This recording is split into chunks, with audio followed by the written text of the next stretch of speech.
നമസ്കാരം. ഇന്ന് നമ്മൾ തയ്യാറാക്കാൻ പോകുന്നത് ഒരു ട്രഡീഷണൽ സ്റ്റൈൽ മട്ടൺ സൂപ്പാണ്. Guys, my name is Shaan Geo. Welcome to the video. Mutton soup ഉണ്ടാക്കുന്നതിനായി ഇവിടെ 5 ലിറ്ററിൻ്റെ ഒരു പ്രഷർ കുക്കറിൽ എല്ലോട് കൂടിയ മട്ടൺ 1/2 കിലോ എടുത്തിട്ടുണ്ട്. എല്ലായിരിക്കണം മീറ്റിനേക്കാൾ കൂടുതൽ ഉണ്ടായിരിക്കേണ്ടത്. പ്രധാനമായിട്ടും മട്ടൻ്റെ കാലുകളാണ് ഇവിടെ എടുത്തിരിക്കുന്നത്. ആദ്യമായി ഇതിലേക്ക് മഞ്ഞൾപ്പൊടി 1/4 ടീസ്പൂൺ, ചെറിയുള്ളി 25 എണ്ണം സ്ലൈസ് ചെയ്തത്. ചെറിയുള്ളി വേണമെങ്കിൽ ചതച്ചോ ചോപ്പ് ചെയ്തോ ചേർക്കാവുന്നതാണ്. 1.5 ഇഞ്ച് നീളമുള്ള ഇഞ്ചിയുടെ കഷ്ണം ചതച്ചത്, 10 വെളുത്തുള്ളി ചതച്ചത്, 2 ടീസ്പൂൺ ഉപ്പ്, ഏലക്ക 4 എണ്ണം, ഗ്രാമ്പു 6-7 എണ്ണം, കറുവാപ്പട്ട 2 ഇഞ്ച് നീളമുള്ള പീസ്, ബേ ലീഫ് 1 എണ്ണം.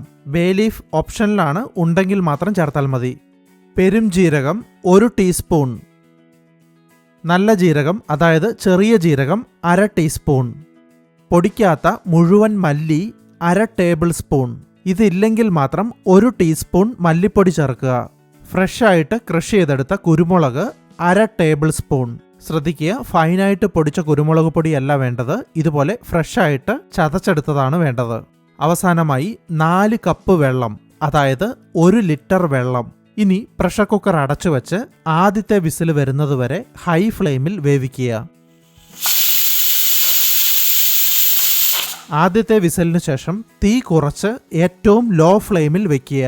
സ്റ്റൗവിൻ്റെ ഏറ്റവും ചെറിയ ബേണറിൽ തന്നെ ലോ ഫ്ലെയിമിൽ വെക്കുന്നതായിരിക്കും നല്ലത്.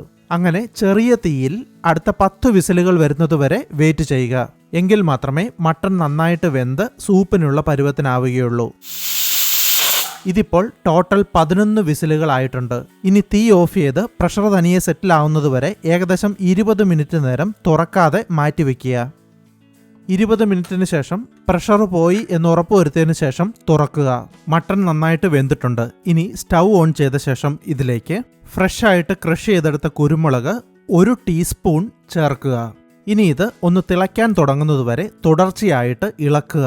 ഇങ്ങനെ നന്നായിട്ട് ഇളക്കുന്നത് ഇതിൻ്റെ അകത്ത് ചേർത്തിരിക്കുന്ന ഉള്ളിയൊക്കെ ഇതിൽ നന്നായിട്ട് ലയിച്ചു ചേരുന്നതിന് സഹായിക്കും. അതുമൂലം സൂപ്പിന് നല്ല കൊഴുപ്പ് കിട്ടും. ഇതിപ്പോൾ അത്യാവശ്യം തിളയ്ക്കാൻ തുടങ്ങിയിട്ടുണ്ട്. ഇനി തീ കുറച്ച് ഏറ്റവും ലോ ഫ്ലെയിമിലേക്ക് ഇടുക. ഇനി ഇതിലേക്ക് കുറച്ച് ഇൻഗ്രീഡിയൻസ് താളിച്ച് ചേർക്കാനുണ്ട്. അതിനായിട്ട് ഒരു പാനിൽ 1 ടേബിൾ സ്പൂൺ നെയ്യ് ചൂടാക്കുക. നെയ്യ് ചൂടായി കഴിയുമ്പോൾ അതിലേക്ക് 5 ചെറിയുള്ളി സ്ലൈസ് ചെയ്തതും അല്പം കറിവേപ്പിലയും ചേർത്ത് ഇളക്കുക. ചെറിയുള്ളി ഒരു ഗോൾഡൻ ബ്രൗൺ കളർ ആവുന്നത് വരെ വേണം ഇളക്കാൻ. സ്റ്റൗ മീഡിയം ഫ്ലെയിമിൽ വയ്ക്കുക. ചെറിയുള്ളി ഇതുപോലെ ഗോൾഡൻ ബ്രൗൺ കളർ ആയി കഴിയുമ്പോൾ ഇത് നമ്മൾ തയ്യാറാക്കി വെച്ചിരിക്കുന്ന സൂപ്പിലേക്ക് ചേർക്കുക. എല്ലാം ഒന്ന് ഇളക്കി യോജിപ്പിക്കുക. അതുപോലെ തന്നെ ഉപ്പ് നിങ്ങളുടെ ആവശ്യത്തിനുണ്ടെന്ന് ഉറപ്പുവരുത്തുക. സൂപ്പ് പ്രഷർ കുക്കറിൽ വേവിക്കുന്നതിന് പകരമായിട്ട് കലത്തിലും വേവിക്കാവുന്നതാണ്. അങ്ങനെ ചെയ്യുമ്പോൾ ഇപ്പോൾ നമ്മൾ 1 ലിറ്റർ വെള്ളം ഒഴിച്ചതിന് പകരമായിട്ട് 2 ലിറ്റർ വെള്ളം ഒഴിച്ച് ചെറുതീയിൽ വേവിച്ച് 1 ലിറ്റർ ആക്കി വറ്റിച്ചെടുക്കുക. അതിന് ഏകദേശം 1.5 മണിക്കൂർ സമയമെടുത്തേക്കാം. സൂപ്പ് റെഡി ആയിട്ടുണ്ട്. തീ ഓഫ് ചെയ്ത ശേഷം സെർവ് ചെയ്യാവുന്നതാണ്. ഈ അളവിൽ സൂപ്പ് തയ്യാറാക്കുവാണെങ്കിൽ ഏകദേശം 4-5 പേർക്ക് സെർവ് ചെയ്യാം. ഒരുപാട് ഗുണങ്ങളുള്ള ഈ മട്ടൺ സൂപ്പ് നിങ്ങളെല്ലാവരും തയ്യാറാക്കി നോക്കുമെന്ന് കരുതുന്നു. ദയവായി നിങ്ങളുടെ വിലയേറിയ അഭിപ്രായങ്ങളും നിർദ്ദേശങ്ങളും താഴെ കമൻറ്റ് ചെയ്യുക. മറ്റൊരു വീഡിയോയുമായി വീണ്ടും കാണാം. Thanks for watching.